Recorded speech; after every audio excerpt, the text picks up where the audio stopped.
मित्रांनो, असं म्हटलं जातं की शनिवारचा दिवस भगवान शनिदेवांचा असतो। या दिवशी करण्यात आलेलं 2 लवंगा आणि 1 वाटी मोहरीच्या तेलाचं उपाय कधीही निष्फळ जात नाही।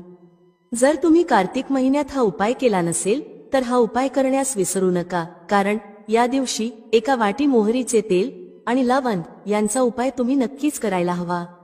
मित्रांनो, हा एक असा उपाय आहे ज्यामुळे तुम्हाला इतर कोणत्याही उपायांची गरज राहणार नाही। हा सर्वात मोठा आणि प्रभावशाली उपाय आहे। आज आम्ही तुम्हाला हा उपाय अगदी व्यवस्थित समजावून सांगणार आहोत। हा व्हिडिओ पाहिल्यानंतर हा उपाय समजण्यासाठी तुम्हाला इतर कोणत्याही व्हिडिओची गरज लागणार नाही। तर चला मित्रांनो, उपाय सुरू करूया। बघा, हा दिवस इतका खास आणि महत्त्वाचा असतो की कधी कधी मोठमोठ्या पूजापाठ आणि अनुष्ठानांनी ज्यांच्या मनोकामना पूर्ण होत नाहीत, म्हणजे शनिवारी तिच्या दिवशी एका छोट्या उपायानेच पूर्ण होतात। खूप लोकांनी हा उपाय केला आहे आणि त्यांना याचे फळ नक्कीच मिळाले आहे। जर तुम्हालाही हा उपाय शनिवारी करायचा असेल तर आधी हा उपाय व्यवस्थित समजून आणि ऐकून घ्या, त्यानंतरच करा। तुम्हाला या उपायाचे फळ नक्कीच मिळेल। हा उपाय केल्याने तुमच्या घरात कोणत्याही प्रकारचे दुःख किंवा समस्या असतील त्या दूर होतील। तुम्हाला जरी कारण माहीत नसलं तरीही त्या समस्येचं कारण काहीही असू शकतं, जसं पितृदोष किंवा कोणत्याही प्रकारचा मंगळ दोष। आणखी खूप प्रकारचे दोष असू शकतात, पण हा उपाय करण्यासाठी तुम्हाला तुमच्या दोषांचं कारण शोधण्याची गरज नाही। शनिवारी फक्त 1 वाटी मोहरीचं तेल आणि लवंग हा उपाय करा। हा एक असा उपाय आहे ज्याला जर एखाद्या विशेष दिवशी केलं तर त्या विशेष दिवसाचा परिणाम तर मिळतोच, शिवाय त्याचं अधिक मोठं आणि लवकर फळ देखील मिळतं। कारण तुम्ही हा उपाय खूपच महत्त्वाच्या आणि विशेष दिवशी करत आहात। मित्रांनो, आजच्या या व्हिडिओमध्ये आम्ही तुम्हाला 1 वाटी मोहरीचं तेल आणि लवंग यांचा उपाय समजावून सांगणार आहोत। हा उपाय केल्याने तुमच्या कोणत्याही प्रकारच्या मनोकामना असतील, समस्या असतील किंवा तुमच्या जीवनातील सर्वात मोठ्या अडचणी असतील त्या दूर होतील। जर तुम्हाला धनप्राप्तीमध्ये अडचण येत असेल, तुमच्या घरात पैशांशी संबंधित समस्या सतत सुरू असतील, तुमचा व्यवसाय किंवा नोकरी चांगली चालत नसेल, ज्यामुळे घरात सतत आर्थिक समस्या निर्माण होत असतील, घरातील कोणी सदस्य सतत आजारी असेल किंवा कुटुंबात सतत भांडण होत असतील, तर जेव्हा तुमच्या जीवनात अशी परिस्थिती निर्माण होते की तुम्ही रुपये खर्च करण्यापूर्वी अनेकदा विचार करता, तेव्हा तुम्हाला 1 वाटी मोहरीचं तेल आणि लवंग यांचा हा विशेष उपाय करायला हवा। हा उपाय तुमच्या सगळ्या समस्या फक्त 7 दिवसांत दूर करेल। तर चला या विशेष उपायांबद्दल जाणून घेऊया, पण त्याआधी जे माझे प्रिय मित्र आणि बहिणी आज पहिल्यांदाच या चॅनेलवर आले आहेत किंवा ज्यांनी आज पहिल्यांदा माझा आवाज ऐकला आहे, जर तुम्हीही महादेवाचे खरे भक्त असाल तर व्हिडिओला लाईक करा, चॅनेलला सबस्क्राईब करा आणि कमेंट बॉक्समध्ये लिहा हर हर महादेव। पहा, बरेच लोक या उपायाबाबत विचारतात की शेवटी हा उपाय आपण कोणत्या वेळेस करायला हवा, सकाळच्या वेळेस की संध्याकाळच्या वेळेस? तर बघा, हा उपाय तुम्ही सकाळच्या वेळेस करू शकता आणि संध्याकाळच्या प्रदोष काळातही करू शकता। आता जर तुम्ही विचाराल की या 2 लवंगाच्या उपायासाठी सर्वात उत्तम वेळ कोणती असेल, तर आम्ही तुम्हाला सांगतो की हा उपाय तुम्ही संध्याकाळी केल्यास अधिक चांगला परिणाम मिळेल। बाकी जर सकाळच्या वेळेस केला तरीही काही अडचण येणार नाही। चला आता उपायाकडे जाऊया।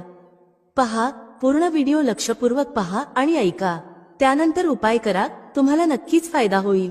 मित्रांनो, आजच्या या व्हिडिओमध्ये आम्ही तुम्हाला लवंगाच्या त्या उपायांविषयी सांगणार आहोत जे खूप सोपे आहेत पण अत्यंत लाभदायक आहेत। हे उपाय जर तुम्ही शनिवारी म्हणजे आजच्याच दिवशी 2-4 मिनिटे काढून केले तर समजून घ्या की तुमच्या जीवनात आनंद आणि अपार यश येईल। तुम्ही ज्या कार्याची सुरुवात कराल त्या कार्यात तुम्हाला यश मिळेल। मित्रांनो, तंत्रशास्त्र आणि ज्योतिषशास्त्रात लवंगाला खूपच श्रेष्ठ मानले गेले आहे। असं म्हटलं जातं की लवंगाचा उपाय जर योग्य दिवशी योग्य मुहूर्तावर केला तर तो कधीही अपयशी ठरत नाही। लवंगाचा उपयोग खूप प्रकारच्या पूजा अर्चांमध्ये केला जातो। जर लवंगाचा उपयोग केला गेला नाही तर त्या पूजा अर्धवट मानल्या जातात। मित्रांनो, जिथे लवंग तुमच्या आरोग्यासाठी खूपच चांगली मानली गेली आहे, तिथेच ज्योतिषशास्त्रातही लवंग खूप प्रभावी मानली गेली आहे। असं म्हटलं जातं की लवंगाचा योग्य उपाय एखाद्या व्यक्तीच्या बंद नशिबाचे कुलूप लगेचच उघडू शकतो। लवंगाचे उपाय खूपच सोपे असतात, फक्त त्यांना योग्य वातावरणात करणे गरजेचे असते। मानून चला, तुमच्या जीवनात कितीही मोठी समस्या असो, कितीही अडचणींनी तुम्ही ग्रासलेले असाल, तरीही लवंगाचे उपाय तुम्हाला सर्व दुःखांपासून मुक्ती देतात। लवंगाच्या उपायांमुळे तुमच्या जीवनात सुख समृद्धी वाढते। मित्रांनो, लवंगाच्या त्या उपायांविषयी आम्ही तुम्हाला सांगणार आहोत ज्यांचा उल्लेख धर्मशास्त्र, तंत्रशास्त्र आणि अनेक शास्त्रांमध्ये केला गेला आहे। मित्रांनो, खात्री बाळगा, हे उपाय खूपच सोपे आहेत। जर तुम्ही हे केले तर मानून चला की तुम्ही कोणत्याही समस्येमध्ये अडकलेले असाल, कोणत्याही अडचणीत असाल किंवा तणावाखाली असाल, तरीही प्रत्येक प्रकारच्या समस्यांपासून तुम्हाला मुक्ती मिळणार आहे। मित्रांनो, जर तुमच्या जीवनात कोणत्याही प्रकारची मनोकामना असेल, जसं की तुमच्या जीवनात धनप्राप्ती थांबली असेल, तर धर्मशास्त्रात सांगितलेल्या लवंगाच्या उपायाचा उपयोग करा। चारही बाजूंनी धन तुमच्याकडे खेचलं जाईल। जर तुम्ही नोकरीची तयारी करून थकले असाल आणि नोकरी लागत नसेल, तर तुमची नोकरी नक्कीच लागेल। याच्याप्रमाणे तुमचा बंद पडलेला व्यवसायही सुरू होईल आणि तुमच्या सर्व मनोकामना लवंगाच्या उपायाने पूर्ण होतील। फक्त हा लवंगाचा उपाय तुम्हाला शनिवारी 2-4 मिनिटे काढून करायचा आहे। मित्रांनो, भगवान शनिदेव महाराजांच्या आशीर्वादाने तुमची सर्व मनोकामना पूर्ण होईल। शनिदेवांच्या कृपेने तुमच्या जीवनातील प्रत्येक दुःख नाहीसे होईल। म्हणूनच जर तुम्हालाही वाटत असेल की भगवान शनिदेव महाराजांचा आशीर्वाद आणि कृपा तुमच्यावर आणि तुमच्या कुटुंबावर नेहमी राहावी, तर संपूर्ण श्रद्धा आणि विश्वासाने हा व्हिडिओ लाईक करा आणि कमेंट बॉक्समध्ये जय शनिदेव लिहा। हे खूपच अचूक उपाय आहे, खूप सोपा उपाय आहे, पण तुम्हाला याची विशेष काळजी घ्यावी लागेल की लवंगाचे उपाय जर चुकीच्या पद्धतीने केले गेले तर त्याचे दुष्परिणाम होऊ शकतात। कारण तंत्रशास्त्रात स्पष्टपणे सांगितले आहे की लवंगाचे उपाय खूप विचारपूर्वक आणि योग्य रीतीने केले पाहिजेत। याचा लाभ त्वरित मिळतो आणि परिणामही लगेच दिसतो। पण जर लवंगाचा उपाय चुकीच्या मुहूर्तावर केला गेला तर त्याचे दुष्परिणाम पाहायला मिळतात। पहा मित्रांनो, एक गोष्ट समजून घ्या, जसे भगवान गणेशजी, भगवान विष्णूजी, देवी दुर्गा, भगवान हनुमानजी महाराज आणि भगवान शिवजी या सर्व देवतांच्या पूजेमध्ये लवंगाचा उपाय नक्कीच केला जातो।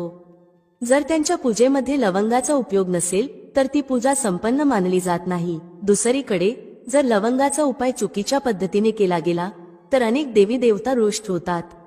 म्हणूनच मित्रांनो, या गोष्टीची विशेष काळजी घ्या। जे उपाय आम्ही तुम्हाला सांगणार आहोत ते एका विशिष्ट मुहूर्तावर करायचे आहेत, त्यामुळे हे उपाय चुकीच्या पद्धतीने करू नका। मित्रांनो, एक गोष्ट लक्षात ठेवा, जर तुम्ही एखाद्या पंडित, ज्योतिषी किंवा तांत्रिकाकडे जाता आणि त्यांच्याकडून पूजापाठ किंवा उपाय करवून घेतात तर त्याचा लाभ तुम्हाला थोडा थोडा मिळतो। पण जर तुम्ही स्वतः उपाय किंवा पूजा केली आणि ती सिद्ध केली तर त्याचा लाभ तुम्हाला त्वरित होतो आणि हा लाभ हजारो पटीने अधिक असतो। हे लवंगाचे उपाय खूपच सोपे आहेत, पण ते क्रियेनुसार आणि योग्य मुहूर्तावर करणे महत्त्वाचे आहे। एकदा हे उपाय केल्यानंतर त्याचा मागे वळून विचार करू नका। म्हणूनच मित्रांनो, जर तुम्हाला तुमच्या जीवनातील गरिबी, समस्या आणि इतर अडचणींमधून मुक्ती मिळवायची असेल तर हा व्हिडिओ शेवटपर्यंत नक्की पहा। हा फक्त तुमच्यासाठीच नव्हे तर तुमच्या संपूर्ण कुटुंबाच्या कल्याणासाठी आहे। चला मित्रांनो, आता आम्ही तुम्हाला एक एक करून उपाय सांगतो, पण एक विनंती आहे, जर तुम्ही अद्याप व्हिडिओ लाईक केलेला नसेल तर कृपया लाईक करा। पहिला उपाय आहे शत्रूपासून मुक्ती मिळवण्याचा उपाय। मित्रांनो, तुम्हालाही माहिती आहे की आजच्या समाजात आपण साधा आणि सरळ जीवन जगत असलो तरी तुमचे शेजारी, नातेवाईक किंवा परिचित तुमच्यावर जळू लागतात आणि तुमच्या विरोधात कट रचतात। ते तुमच्या नुकसानासाठी योजना आखतात। मित्रांनो, तुम्हाला याबद्दल काळजी करण्याची गरज नाही। तुम्हाला फक्त हे करायचे आहे की सलग 5 शनिवार कोणत्याही शनी मंदिरात जा। तिथे जाऊन मोहरीच्या तेलाचा एक दिवा लावा आणि त्यात एक लवंग टाका। जर तुम्ही हे फक्त 5 शनिवारही केले तर मानून चाललात की शनिदेव महाराजांची कृपा तुम्हाला नक्कीच मिळेल। जो कोणी शत्रू तुमच्या मागे लागला असेल तो तुमचे काहीही बिघडवू शकणार नाही। कारण मित्रांनो, ज्याला शनिदेव महाराजांचा आशीर्वाद मिळतो त्याचे लाखो शत्रूही त्याचे काहीही नुकसान करू शकत नाहीत। दुसरा उपाय आहे घरातून नकारात्मक शक्तींना दूर करण्याचा। मित्रांनो, हा उपाय खूप सोपा आहे। जर तुमच्या घरात नकारात्मक शक्ती असतील, कोणी काळा जादू केला असेल किंवा बंधन घातले असेल आणि तुम्ही त्यामुळे त्रस्त असाल तर तुम्हाला कोणत्याही पंडिताकडे जाण्याची गरज नाही। हा उपाय तुम्ही स्वतः करू शकता। हा उपाय तुम्हाला शनिवारी रात्री करायचा आहे। यासाठी तुम्ही एक मातीचा भांडे किंवा हवे तर पितळेचे भांडे घेऊ शकता, पण लोखंडाचे भांडे घेऊ नका। आता तुम्हाला करायचे काय आहे, 11 लवंगा, 5 कापूर आणि 2 वेलदोडे घ्या। आम्ही पुन्हा सांगतो, 11 लवंगा, 5 कापूर आणि 2 वेलदोडे या सर्वांना पेटवा आणि त्याचा धूर घरभर दाखवा. जेव्हा 11 लवंगा, 5 कापूर आणि 2 वेलदोडे पूर्णपणे जळून राख होतात तेव्हा त्या राखेला एका डब्यात ठेवा. त्या डब्यात ठेवलेल्या राखेला दररोज थोडं थोडं एका लोटाभर पाण्यात मिसळा आणि ते पाणी घराच्या मुख्य दरवाजावर शिंपडा. जर तुम्ही हे केलं तर तुमच्या घरावर जे काही नकारात्मक शक्तींचे प्रभाव होते ते कायमचे संपुष्टात येतील. आणि मानून चला, शनिदेवांच्या आशीर्वादाने तुमच्या घरात बरकत आणि प्रगती नक्कीच होईल. तिसरा उपाय जो आम्ही तुम्हाला सांगणार आहोत तो असा उपाय आहे ज्यामुळे तुम्हाला सर्व प्रकारच्या त्रासांपासून मुक्ती मिळेल.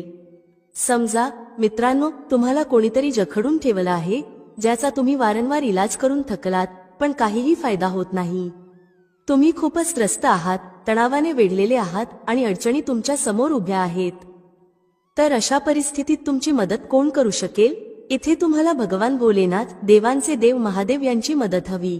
अगदी बरोबर ऐकलं तुम्ही. हा उपाय जो आम्ही तुम्हाला सांगणार आहोत जर तुम्ही केला तर तुम्हाला देवांचे देव महादेवांचा आशीर्वाद नक्कीच मिळेल. उपाय करण्यासाठी तुम्हाला सलग 5 आठवडे शनिवारी कोणत्याही शिव मंदिरात जावं लागेल. या 5 आठवड्यांपर्यंत तुम्ही तामसिक अन्न सेवन करू शकत नाही. तामसिक अन्न म्हणजे मद्यपान, मांसाहार आणि धूम्रपान यांचा त्याग करावा लागेल. या पूजेला तपस्येचा एक प्रकार मानले जाते. ज्यांनी हा उपाय केला आहे त्यांचे शरीर निरोगी झाले आहे, त्यांना रोगांपासून मुक्ती मिळाली आहे आणि त्यांच्या जीवनातील सर्व प्रकारच्या अडचणी संपल्या आहेत. तुम्हाला फक्त इतकं करायचं आहे की शनिवारी स्नान करून 2 लवंगा घेऊन कोणत्याही शिव मंदिरात जावं. या 2 लवंगांना भगवान शिवजींना उत्तर दिशेकडे उभं राहून अर्पित करावं. तिथे तुम्हाला ओम नमः शिवाय या मंत्राचा 1008 वेळा जप करावा लागेल. 1008 आणि 108 हे भगवान शिवजींचे आवडते क्रमांक आहेत. जर तुम्ही हे केलं तर मानून चला की उपाय केल्यानंतर तुम्हाला महादेवांची कृपा मिळेल. त्यांच्या आशीर्वादाने तुम्ही रोगमुक्त व्हाल आणि तणाव व अडचणींमधून मुक्त व्हाल. मित्रांनो, यासाठी कमेंट बॉक्समध्ये हर हर महादेव लिहा आणि जर तुम्ही अजूनही व्हिडिओ लाईक केला नसेल तर व्हिडिओ लाईक करा. आता मित्रांनो, समजा आधी तुमचा व्यवसाय चांगला चालत होता पण नंतर बंद पडला, ठप्प झाला. तुम्ही या गोष्टीने खूपच त्रस्त आहात. तर यासाठी एक सोपा उपाय सांगितला जातो. तुम्हाला हे लक्षात ठेवावं लागेल की व्यवसायात आपल्याला कोणत्या तरी देवतेची मदत लागते. ती देवता म्हणजे भगवान गणेश. जर तुम्हाला भगवान गणेशजींचा आशीर्वाद मिळाला तर तुमचा व्यवसाय पुन्हा चांगला चालेल आणि तुम्ही खूप प्रगती कराल. त्यासाठी बुधवारी गणेश मंदिरात जावं. गणेशजींसमोर गाईच्या दुधापासून तयार केलेल्या तुपाचा दिवा लावावा. हे तुम्ही कोणत्याही बुधवारी करू शकता. तुम्हाला एक लाल पोटली घेऊन जावी लागेल. या लाल पोटलीत 21 मोजून घेतलेल्या लवंगा आणि 11 कापूर ठेवावे. मग ही पोटली गणेशजींच्या उजव्या पायांना स्पर्श करा. त्यानंतर ही पोटली घरी घेऊन या. ती तुमच्या दुकानात माती किंवा पितळेच्या भांड्यात जाळा. याचा धूर तुमच्या दुकानातील प्रत्येक कोपऱ्यात दाखवा. यामुळे तुमच्या दुकानात जे काही नजर दोष किंवा अडथळे होते ते दूर होतील. याच राखेचा थोडासा भाग गंगाजला सोबत घेऊन सलग 2 आठवडे म्हणजे 14 दिवस तुमच्या दुकानाच्या प्रवेशद्वारावर शिंपडा. जर तुम्ही हे केलं तर भगवान गणेशजींच्या आशीर्वादाने तुमचा बंद पडलेला व्यवसाय पुन्हा सुरू होईल. आणि मित्रांनो, तुम्ही तुमच्या व्यवसायात खूप प्रगती कराल. शेवटचा उपाय आहे धनप्राप्तीचा महाउपाय. जो कोणी हा उपाय करतो त्याला माता लक्ष्मीजींचा असा वरदान आणि आशीर्वाद मिळतो ज्यामुळे त्याच्या जीवनातील धनसंबंधित सर्व अडचणी संपतात. उपाय खूपच सोपा आहे. तुम्हाला फक्त एवढं करायचं आहे की शनिवारी, आणि लक्षात ठेवा हा उपाय सलग 5 शनिवार करायचा आहे. शनिवारी संध्याकाळी स्नान करून तुमच्या घरातील पूजास्थळी जिथे माता लक्ष्मीजींची प्रतिमा किंवा चित्र आहे, एक गुलाब घ्यायचा आहे. त्या गुलाबात 5 लवंगा ठेवायच्या आणि माता लक्ष्मीजींना अर्पित करायच्या. मग तो गुलाब शनिवारी रात्री एखाद्या वाहत्या नदीत किंवा तळ्यात सोडून द्यायचा. आणि या 5 लवंगांना लाल पोटलीत जतन करून ठेवायचं आहे. 5 शनिवारी झाल्यानंतर लाल पोटलीत 25 लवंगा जमा होतील. या 25 लवंगांना तुम्ही तुमच्या तिजोरीत, कपाटात किंवा ज्या ठिकाणाहून तुम्ही व्यापार करता त्या धन स्थानात ठेवावे. मित्रांनो, तुमच्या जीवनातील धनसंबंधित ज्या समस्या आहेत त्या संपुष्टात येतील. माता लक्ष्मीजींच्या आशीर्वादाने तुम्ही तुमच्या जीवनात खूप प्रगती कराल आणि सदैव तुमचे लक्ष्य साध्य करू शकाल. शास्त्रानुसार जर तुमचा स्वयंपाकघर व्यवस्थित असेल आणि त्यात या चुका होत नसतील तर माता अन्नपूर्णा तुमच्यावर प्रसन्न होतात आणि तुम्हाला संपत्तीने समृद्ध करतात. चला आता जाणून घेऊया त्या कोणत्या चुका आहेत. 1. काही स्त्रिया स्वयंपाक करण्याआधी स्नान करत नाहीत आणि हात पाय धुत नाहीत. स्वयंपाकघरात स्वयंपाक करताना केसांना किंवा चेहऱ्याला हात लावून परत न धुता स्वयंपाक करतात. अशा दूषित अन्नामुळे घरात आजारपण पसरते. माता अन्नपूर्णा रुष्ट होतात आणि अशा घरात दरिद्रता वास करते. अशा घरातील लोक यशस्वी होत नाहीत आणि राहू केतूचा वाईट परिणाम होतो. म्हणून ही चूक कधीही करू नये. स्वच्छ हातांनी स्वयंपाक करणे आवश्यक आहे, जेणेकरून माता अन्नपूर्णा अत्यंत प्रसन्न होतील. 2. शास्त्रांमध्ये सांगितले आहे की ज्या ठिकाणी स्त्रिया स्वयंपाक करतात ती जागा स्वच्छ नसेल तर राहू केतूचा वाईट प्रभाव होतो.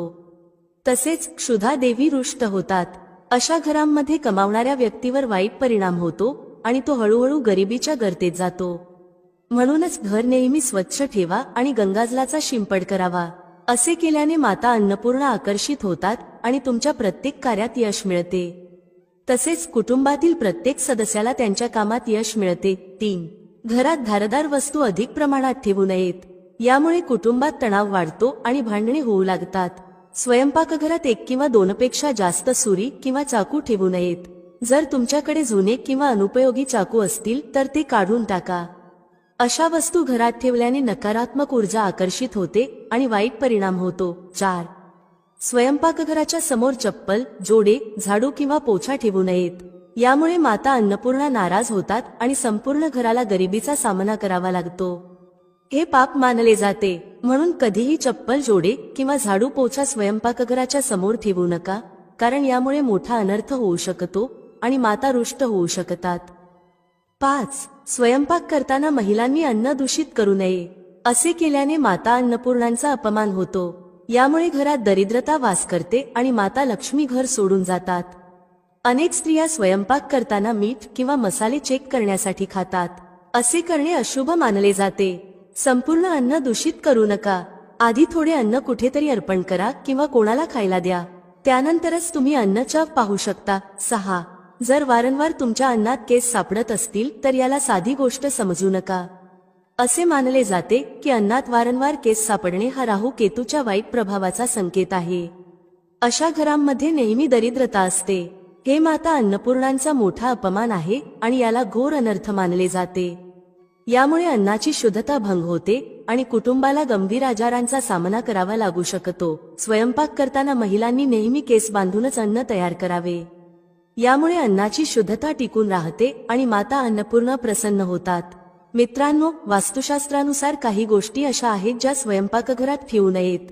अशा वस्तू ठेवल्याने अडचणी वाढू लागतात. 1. आरसा. घर सुंदर दिसण्यासाठी काही लोक स्वयंपाकघरात आरसा लावतात.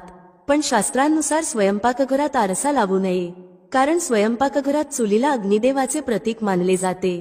जर आरशात अग्नीचे प्रतिबिंब दिसले तर ते घरासाठी अशुभ मानले जाते. यामुळे घरात कलह आणि तणाव वाढतो आणि आर्थिक परिस्थिती बिघडते. म्हणून ही चूक कधीही करू नका. 2. मळलेले पीठ. खूप वेळा स्त्रिया स्वयंपाकघरात रोटी बनवण्यासाठी मळलेले पीठ किंवा उरलेले पीठ फ्रीजमध्ये ठेवतात आणि सकाळी त्याच पिठाने रोट्या बनवतात. वास्तुनुसार हे योग्य नाही. स्वयंपाकघरात मळलेले पीठ ठेवण्याने शनी आणि राहूचा नकारात्मक प्रभाव पडतो, ज्यामुळे जीवनात अनेक समस्या निर्माण होतात. 3. तुटलेले भांडे. स्वयंपाकघरात तुटलेली किंवा तडे गेलेली भांडी कधीही ठेवू नयेत.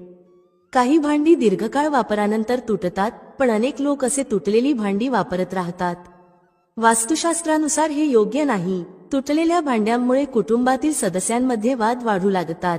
आता आपण बासी रोटी खाण्याचे फायदे आणि तोटे याबद्दल बोलूया. मित्रांनो, जेव्हा अन्न बासी होतं तेव्हा आपण ते फेकून देतो. पण तुम्ही कधी विचार केला आहे का की बासी अन्न तुमच्यासाठी फायदेशीर ठरू शकतं? बासी रोटी पाचन तंत्रासाठी चमत्कारिक मानली जाते. यामध्ये फायबर मोठ्या प्रमाणात असते, जे पचनात मदत करते. बासी रोटीमुळे पोट फुगणे, गॅस आणि बद्धकोष्ठता यांसारख्या समस्या दूर होतात. तथापि शास्त्रानुसार अन्न नेहमी ताजं खावं. पण जोपर्यंत अन्न खाण्यायोग्य आहे आणि खराब झालेलं नाही तोपर्यंत ते फेकू नका. अन्न फेकणं म्हणजे त्याचा अपमान आहे. जो व्यक्ती बासी अन्नाला सन्मान देतो आणि त्याला ग्रहण करतो त्याच्यावर माता अन्नपूर्णा सदैव प्रसन्न राहतात. पण यामध्ये एक गोष्ट लक्षात ठेवणं खूप महत्त्वाचं आहे. जेव्हा तुम्ही बासी रोटी खाणार असाल किंवा ती लहान मुलांना देणार असाल तेव्हा ती आधी तपासून पहा. जर बासी रोटीवर बुरशी आली असेल किंवा त्याला वास येत असेल तर ती खाऊ नका. यामुळे तुमचं किंवा मुलांचं आरोग्य बिघडू शकतं.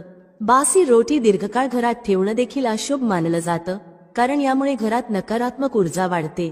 आता मित्रांनो, तुम्हाला एक प्रभावी आणि चमत्कारिक उपाय सांगते जो तुमचं नशीब उजळवू शकतो. परंपरेनुसार गाय, गंगा आणि गायत्री यांना खूप धार्मिक महत्त्व आहे. असं मानलं जातं की गौमातेच्या शरीरात 33 कोटी देवी देवतांचा वास असतो. गौमातेला पूजणाऱ्या व्यक्तीवर या सर्व देवी देवतांची कृपा होते. गौसेवेने केवळ या जन्माचे नव्हे तर पूर्वजन्माचेही दोष दूर होतात. दररोज सकाळी तुमच्या घरात स्वयंपाक सुरू करण्याआधी सर्वप्रथम बनवलेली रोटी गौमातेसाठी काढा. जेवणाच्या आधी ही रोटी गौमातेच्या चरणी अर्पण करा. शक्य असल्यास काली गाय असल्यास तिला खायला द्या. जर काली गाय मिळाली नाही तर पांढऱ्या गायीलाही रोटी खायला घालू शकता. गायीसाठी रोटी बनवताना याची काळजी घ्या की रोटी ताजी असावी. गायीला कधीही बासी रोटी देऊ नका. यामुळे घरात नकारात्मक ऊर्जा निर्माण होते आणि जे काम होणार असतं ते देखील अडचणीत येतं. कोणत्याही उपाय करताना श्रद्धा आणि नियम पाळा, ज्यामुळे माता लक्ष्मी आणि माता अन्नपूर्णा यांची कृपा सदैव तुमच्यावर राहील. यामुळे तुमच्या घरात नेहमी नकारात्मक ऊर्जा राहील आणि तुम्ही ज्या कामात हात घालाल त्या कामात अपयशच येईल. म्हणून प्रयत्न करा की गायीला रोज ताजी रोटी बनवून खायला द्यावी. बासी रोटी अजिबात खायला देऊ नका. तसेच सडलेली किंवा खराब झालेली फळे आणि भाजीपाला गायीला कधीही खायला देऊ नये. जर तुमच्या घरात फळ किंवा भाजी खराब झाली असेल तर ती गायीला देऊ नका. असे केल्याने तुमचे नशीब खराब होऊ शकते. सडलेल्या गोष्टी खायला दिल्याने नकारात्मक परिणाम वाढतो. त्याऐवजी तुम्ही आट्याच्या 11 लहान लोया बनवून त्यावर हळद लावून गायीला खायला द्या. प्रत्येक लोई खायला घालताना गायीच्या शिंगांवर हात फिरवा, पाठीवर हात फिरवा आणि मस्तकावरही हात फिरवा. त्यानंतर माता गायीच्या चरणांचा स्पर्श करा. मित्रांनो, असे केल्याने तुमचे सर्व काम पूर्ण होऊ लागतील. जे दुःखाचे दिवस चालू आहेत ते समाप्त होतील आणि तुमच्या जीवनात आनंदच आनंद असेल. याशिवाय जर तुम्ही 7 वेळा गायीची प्रदक्षिणा घातली तरी तुमचे सर्व काम पूर्ण होईल. जेव्हा गायीला रोटी द्याल तेव्हा रोटीवर हळद लावा, थोडा गूळ ठेवा किंवा थोडं तूप ठेवा. जर गूळ किंवा तूप उपलब्ध नसेल तर रोटीवर काहीतरी ठेवाच. गायीला कधीही कोरडी रोटी खाऊ देऊ नका. याचा अर्थ रोटीवर काहीतरी ठेवूनच द्यावी. फक्त इतके केल्याने तुमच्या जीवनातील सर्व दुःख आणि वेदना संपुष्टात येतील. दररोजच्या जीवनात जसं आपण म्हणतो, गायीला रोटी देणं पितृदोष दूर करण्याचा एक प्रभावी उपाय आहे. जर तुमच्या कामात वारंवार अडथळे येत असतील, संतानप्राप्तीमध्ये अडचण येत असेल किंवा धनसंबंधित समस्या असतील तर हे संकेत असू शकतात की तुमचे पितर नाराज आहेत. पितृदोष दूर करण्यासाठी असं सांगितलं जातं की अमावस्येच्या दिवशी तांदळाच्या खिरीत रोटी टाकून ती घराच्या छतावर कावळ्यांना खायला द्यावी किंवा एखाद्या गरजू व्यक्तीला अन्न द्यावं. यामुळे पितृदोष दूर होईल आणि इतर अडचणीही संपुष्टात येतील. विष्णू पुराणाच्या 12व्या अध्यायात सांगितलं आहे की जर एखादा उपाशी व्यक्ती तुमच्या दारात आला तर त्याला भरपेट अन्न द्यावं. यामुळे भगवान नारायण प्रसन्न होतात आणि धनसंपत्तीची कधीही कमी होत नाही. याशिवाय मनुष्याला परलोकातही सुख मिळतं. मित्रांनो, रोटी फक्त भूक भागवण्यासाठी नसते, ती आपलं झोपलेलं नशीबही जागवू शकते. पण बरेच लोक रोटीच्या योग्य उपयोगाबद्दल जाणत नाहीत, म्हणून त्याचा फायदा घेऊ शकत नाहीत. आता मी तुम्हाला सांगते की रोटीने तुम्ही तुमचं नशीब कसं चमकवू शकता. विशेषतः बासी रोटीच्या उपायाबद्दल, ज्यामुळे तुम्ही कोणालाही तुमचं म्हणणं मानायला भाग पाडू शकता. तंत्रात याला वशीकरण म्हणतात. हा उपाय सोपा आहे आणि चुकीचा नाही. फक्त योग्य पद्धतीने करायला हवा. जर तुमचे पती किंवा पत्नी रुसले असतील आणि समजून घेत नसतील तर या उपायाने त्यांना मनवू शकता. सर्वप्रथम ग्रह दोषांबद्दल बोलायचं तर शनी, राहू आणि केतू यांना पाप ग्रह म्हणतात. त्यांच्या दशेमुळे साधारणतः प्रत्येक 3रा व्यक्ती त्रस्त असतो. या 3 अशुभ ग्रहांना अनुकूल बनवण्याचा सर्वात सोपा उपाय म्हणजे रोटीवर मोहरीचं तेल लावून शनिवारी काळ्या कुत्र्याला खायला देणं. जर दररोज देणं शक्य असेल तर ते अधिक चांगलं आहे. जर काळा कुत्रा नसेल तर 2 रंगाचा किंवा कोणत्याही रंगाचा कुत्रा चालेल. ग्रह दोष, नजरेचा दोष किंवा कोणीतरी केलेला टोना टोटका, भूतप्रेताचा साया हे सर्व केतू ग्रहाशी संबंधित मानले जातात. कुत्र्याला रोटी खाऊ घातल्याने हे सर्व दोष दूर होऊ शकतात. तुम्ही पाहिलं असेल, जेव्हा लहान मुलं रडतात किंवा अन्न खात नाहीत आणि तुम्हाला वाटतं की त्यांना नजर लागली आहे, तर अशा वेळी रोटीचा उपाय करायला हवा. यामुळे नजरेचा दोष दूर होतो आणि घरात शांतता टिकून राहते. असं म्हणतात की एक रोटी घ्या आणि त्यावर गुळाचा एक तुकडा ठेवा. ही रोटी गुंडाळून बाळाच्या डोक्यावरून 3 वेळा घड्याळाच्या उलट दिशेने फिरवा आणि नंतर ती रोटी गुळासह एखाद्या कुत्र्याला खाऊ घाला. जर बाळ आजारी असेल तर हा उपाय केल्यावर खूप लवकर परिणाम दिसतो. जर परिणाम दिसला नाही तर हा उपाय 2-3 वेळा करा. बाळ हळूहळू बरे होऊ लागेल. आता मी तुम्हाला एक महत्त्वाचा उपाय सांगणार आहे जो तुमच्या जीवनातील समस्या मुळापासून काढून टाकेल. हा उपाय कधी आणि कसा करायचा याकडे लक्ष द्या. सकाळी तुम्ही स्नान करून तयार झाल्यावर आणि पहिला स्वयंपाक केल्यानंतर पहिली रोटी घ्या. या रोटीवर तूप किंवा शुद्ध मोहरीचं तेल लावा. कोरडी रोटी ठेवू नका. थोडं तूप किंवा तेल लावल्यानंतर त्यावर पिठी साखर किंवा साधी साखर भुरभुरा. आता ही रोटी दोन्ही हातांनी धरून काही मिनिटे तुमच्या घरातील इष्ट देवता किंवा देवीचे ध्यान करा. मनातून नमस्कार करा, पण कोणत्याही प्रकारची तक्रार किंवा नकारात्मक गोष्ट करू नका. शक्ती स्वतःच समजते की तुम्हाला काय हवं आहे. यानंतर रोटीचे 4 समान भाग करा. पहिला भाग, या तुकड्याचे 2 छोटे छोटे तुकडे करा आणि घराच्या छतावर ठेवा. जर तुम्ही फ्लॅटमध्ये राहत असाल तर बाल्कनीत पक्ष्यांसाठी ठेवा. जर हे घरात शक्य नसेल तर व्यापाराच्या ठिकाणीही करू शकता. यामुळे तुमचे पितृदेव प्रसन्न होतात आणि तुमच्या कामांमध्ये 100% मदत करतात. व्यापार आणि धनलाभ सुरू होतो. व्यापार दुपटीने आणि चौपट वाढतो. दुसरा भाग, हा तुकडा छोटे छोटे करून मुंग्यांच्या बिळावर ठेवा. यामुळे तुमच्या प्रगतीत स्थिरता येते. तुमच्या प्रगतीवर जळणारे किंवा वाईट नजर ठेवणारे लोक निष्फळ ठरतात. हा उपाय केल्याने तुमचं धन आणि व्यवसाय सुरक्षित राहतो. कोणत्याही प्रकारची वाईट नजर किंवा नकारात्मक ऊर्जा दूर होते. तिसरा भाग, हा तुकडा एखाद्या भटक्या कुत्र्याला खाऊ घाला. लक्षात ठेवा की हा तुकडा घरच्या पाळीव कुत्र्याला देऊ नका. रस्त्यावर भटकणाऱ्या एखाद्या कुत्र्याला ही रोटी द्या. जर तो काळ्या रंगाचा कुत्रा असेल तर खूप चांगलं, पण कुत्र्याचा रंग महत्त्वाचा नाही. या उपायाने तुमचे शत्रू संपतात. शत्रू कितीही कटकारस्थानं रचू देत, ते तुमचं काहीही वाईट करू शकणार नाहीत. चौथा भाग, हा तुकडा चौरस्त्यावर ठेवा. याला महामाईचा भोग असं म्हटलं जातं. या क्रियेमुळे महामाई तुमचं सर्व बाजूंनी रक्षण करते. जर कोणत्याही शक्तिशाली तांत्रिक क्रियेचा किंवा नकारात्मक ऊर्जेचा उपयोग तुमच्यावर केला गेला असेल तर माता राणीच्या कृपेने ते सगळे निष्फळ होतात. जर तुम्ही हा उपाय रोज करू शकत असाल तर खूपच चांगलं. अन्यथा किमान शनिवारी किंवा सलग 4 शनिवारी हा उपाय नक्की करा. तुम्हाला दिसेल की तुमच्या जीवनातील सर्व अडचणी दूर होतील. मित्रांनो, व्हिडिओमध्ये सांगितलेली माहिती आवडल्यास लाईक करा, शेअर करा. भेटूया पुढच्या अशाच एका ज्ञानवर्धक व्हिडिओमध्ये एका नवीन चर्चेसह. तुम्हा सर्वांचे मनःपूर्वक आभार. श्री स्वामी समर्थ. जय श्री राम, जय श्री हनुमान, जय श्री कृष्ण, जय माता लक्ष्मी.